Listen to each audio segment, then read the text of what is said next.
Cuando tú me llames yo iré, Dejando huella. marcharé, llevaré tu nombre por doquier, hablaré de ti. La Iglesia de Cristo y Encuentro Nacional de Predicadores Colombia te invitan a Alimento para el Alma del Siervo. Hazme proclamar solo tu verdad, exaltar tu nombre al predicar. El que se gloría, hágalo en el Señor.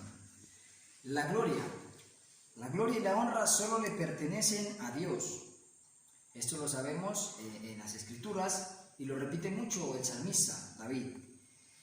Pero muchas veces, en muchas ocasiones, los hombres queremos esa gloria para nosotros o a veces queremos dársela a otros hombres también. Recibimos de parte de Dios bendiciones, recibimos la salvación, recibimos los dones. Todo lo que tenemos es gracias a Dios, pero a veces nosotros nos jactamos, somos orgullosos con lo que tenemos y creemos que lo hemos obtenido por nuestra propia cuenta, sin tener en cuenta nosotros de que lo que tenemos es gracias a Dios, porque por gracia y por misericordia Él nos ha dado lo que obtenemos. Y creemos nosotros que podemos enorgullecernos como si por nuestro propio esfuerzo lo hubiéramos obtenido. Una iglesia del pasado, en la antigüedad, que fue Corinto, pasó por esta situación, por este problema. En Corinto existían muchos problemas, unos problemas enormes. Uno de estos problemas era precisamente el que se jactaban en muchas cosas, se jactaban los corintios. Vamos a ver en qué se jactaban los corintios. Vamos a ver unas causas por las cuales se jactaban ellos, se gloriaban en los hombres. En 1 Corintios, capítulo 1, en el verso 12, la palabra de Dios nos dice, quiero decir que cada uno de vosotros dice, yo soy de Pablo, y yo de Apolos, y yo de Cefas, y yo de Cristo. Estos hermanos se habían identificado con uno de estos maestros. Ellos se habían identificado con uno de ellos y creían que ahí estaban bien. Los tomaban como fundamentos, los tomaban como superiores a lo que de verdad eran. Como dice Pablo, nosotros simplemente somos servidores, dice, colaboradores de Dios. Entonces, si miramos la vida de Pablo, la educación de Pablo, él era un hombre que sabía mucho de leyes, la ley de Moisés, había estudiado mucho el Pentateuco, él había sido instruido a los pies de Gamaliel, un rabino judío de aquel entonces, que tenía mucho discernimiento de la palabra, de las escrituras, claro está, en ese entonces del Antiguo Testamento. Y él había sido instruido intelectualmente, era muy capaz, era muy elevada la capacidad intelectual de Pablo. Si nos damos cuenta y miramos de dónde es Apolos, la escritura nos dice que él viene de Alejandría, un epicentro del conocimiento, en donde existía una biblioteca muy grande, en donde muchas personas de todo el mundo iban a adquirir conocimiento allí de los rollos que estaban guardados en esa biblioteca. Iban astrólogos, biólogos, matemáticos, físicos, químicos, iban y obtenían ellos su conocimiento en Alejandría. En la actualidad diríamos que Apolos estudió en la universidad más prestigiosa de todo el mundo, digámoslo. De allá viene Apolos, y también nos dice la palabra que era elocuente, un varón elocuente, poderoso en las escrituras, dice, con un espíritu fervoroso. Entonces este hermano también tenía una capacidad como la de Pablo, una capacidad intelectual, lo cual demostraban como maestros ante la congregación, y estos hermanos de Corinto se identificaban con ellos y se hicieron en grupos, digámoslo, ¿verdad? ¿verdad? Como nos dice, yo soy de Pablo, yo de Apolos y yo de Cefas. Cefas es Pedro, el apóstol, al cual le tenían mucha estima, le tenían mucho respeto como apóstol de Jesucristo. Otros decían, yo soy de Cristo, se identificaban con Cristo, claramente bajo un concepto de hombres, no bajo el concepto de la sana doctrina de Cristo. Esta era una de las cosas en las que se gloriaban los corintios, en los hombres. Una segunda causa, se gloriaban en la sabiduría humana. Corinto, al estar ubicado en Grecia, en la cual es la cuna de una civilización más moderna, de la cual nacen los filósofos, las matemáticas y ciertas ramas de la ciencia, incluso los deportes como los Juegos Olímpicos, el arte. Es un lugar en el cual se piensa mucho y quieren encontrar la esencia de la vida, la esencia del universo, en las preguntas, en los pensamientos, en los razonamientos, y ellos quieren, por medio de la filosofía, darle respuesta a todo lo que existe en el universo. Entonces, al estar ubicados y al estar rodeados de esta cultura y de estos pensamientos, los corintios también estaban invadidos de esta sabiduría humana en la cual ellos se jactaban, en la cual ellos se gloriaban. Otro tercer punto, otra tercera causa en la cual ellos se gloriaban era en lo que recibían de parte de Dios. La iglesia de Corinto era una iglesia muy rica, tanto espiritualmente como económicamente. En 1 Corintios 1:7 nos dice la palabra, de tal manera que nada os falta en ningún don, esperando la manifestación de nuestro Señor Jesucristo. Ellos tenían don de lenguas, don de la interpretación, don de hacer milagros, don de sanidad, todos tenían los dones, eran muy ricos y económicamente también lo eran, pero todo lo que ellos habían recibido, ellos se jactaban y en su pensamiento vano creían que lo habían obtenido por ellos mismos, por su esfuerzo, como si fuera un derecho que ellos tenían, como si fuera algo que hicieron, un mérito para obtenerlo. En 1 Corintios, en el capítulo 4, en el verso 7, dice lo siguiente: porque ¿quién te distingue? ¿O qué tienes que no hayas recibido? Y si lo recibisteis, ¿por qué te glorías como si no lo hubieras recibido? Aquí tenemos la prueba de que estos hermanos se estaban jactando mucho, se estaban vanagloriando con las cosas que tenían, con esas riquezas maravillosas que Dios los había bendecido. Ahora, el practicar nosotros este tipo de vanagloria en las personas, en la sabiduría y en lo que recibimos, trae unas consecuencias para nuestra iglesia y también trajo unas consecuencias para Corinto en aquel entonces.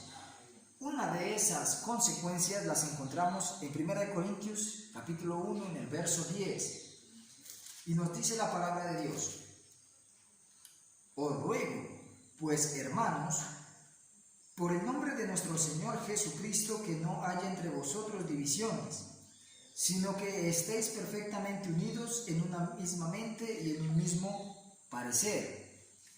Las divisiones son una consecuencia del jactarnos, sobre todo en los hombres, porque aquí en el contexto habla que estas divisiones venían por eso, porque uno decía yo soy de Pablo, el otro decía yo soy de Apolo, yo soy de Cefas, yo soy de Cristo. Entonces había esas divisiones, se fragmentaba la iglesia con identificación de maestros y divisiones entre ellos. Una segunda consecuencia son las contiendas, que la podemos, en el verso 11 nos dice del mismo capítulo 1, 1 Corintios, porque he sido informado acerca de vosotros, hermanos míos, por los de Cloé, que hay entre vosotros contiendas. El gloriarnos también trae las contiendas. luchas, las riñas, los pleitos, la falta de comprensión entre dos partes. Esto es contiendas, es luchas. Una tercera consecuencia la encontramos en 1 Corintios 3:18. Dice la palabra de Dios: nadie se engañe a sí mismo. Estos hermanos de Corinto, al pensar que ellos tenían la filosofía humana, la sabiduría humana, ellos se jactaban y se gloriaban. Pero ¿qué pasaba? Se estaban engañando ellos mismos, porque su sabiduría era vana, porque su sabiduría era falsa, eran razonamientos humanos.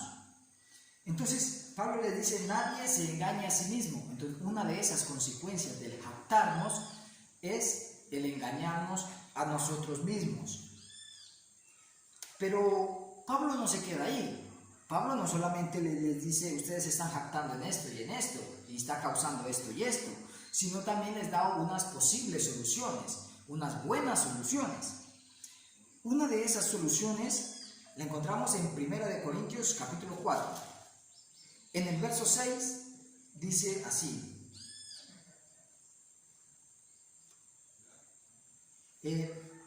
pero esto, hermanos, lo he presentado como ejemplo en mí y en Apolos por amor de vosotros, para que nosotros aprendáis a no pensar más de lo que está escrito, no sea que por causa de uno os envanezcáis unos contra otros. El pensar más de lo que está escrito, el pensar más de las personas, de los maestros, de nuestros predicadores, darles un honor más alto del cual Dios quiere que le demos, es algo que Dios no le agrada, es pensar más de lo que está escrito.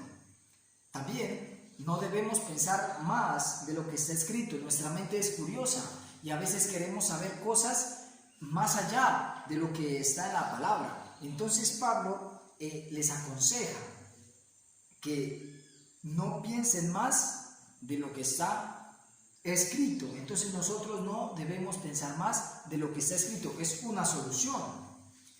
La segunda solución que Pablo nos da es aceptar y buscar la sabiduría de Dios. ¿Por qué? La sabiduría del hombre nos lleva a buscar ciertas respuestas por medio del razonamiento, pero la sabiduría de Dios nos salva, nos trae la salvación.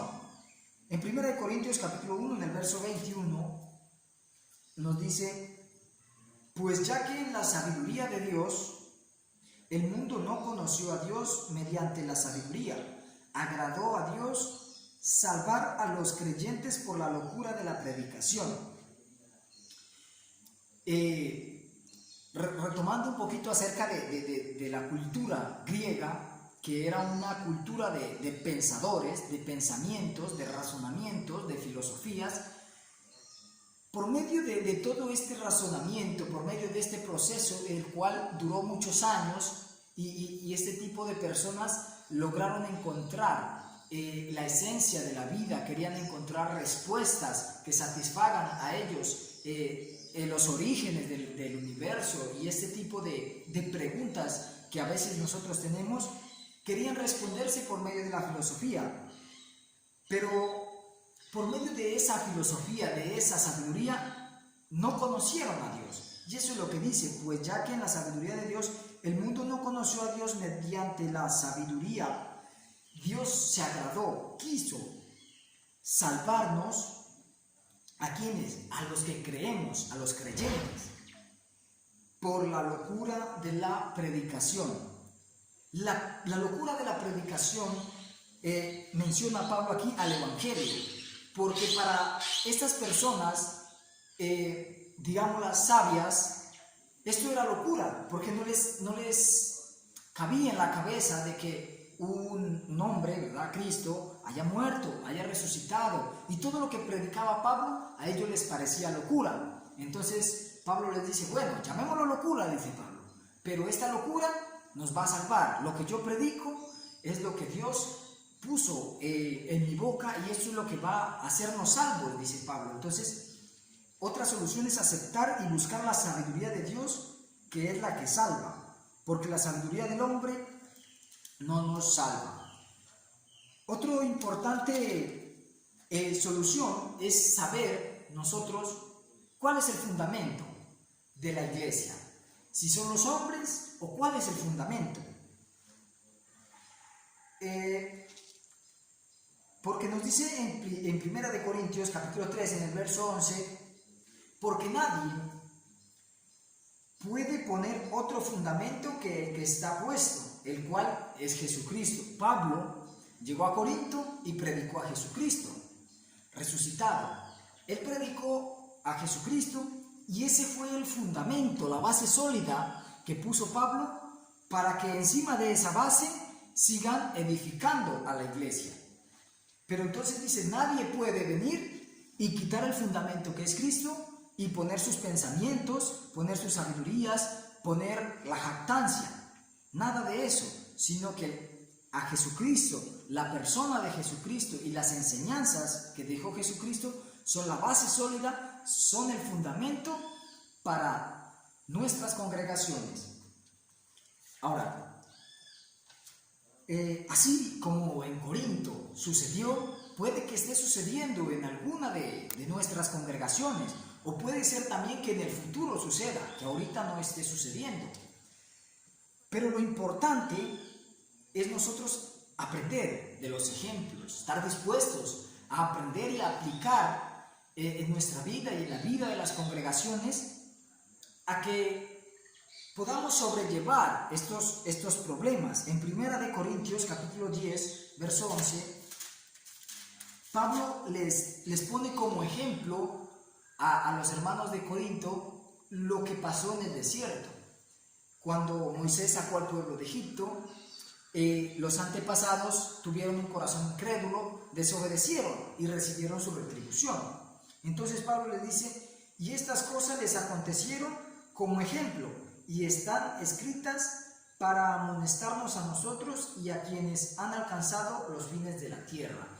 Así como Pablo les aconsejaba a que sigan el ejemplo, a que aprendan del ejemplo de los antepasados, también nosotros podemos aprender del ejemplo el cual sucedió en Corinto y nosotros aprender esto para no caer en ese error. Y si hemos caído en ese error, saber cuáles son las soluciones que Dios quiere, que Dios tiene para que nosotros salgamos de ese error.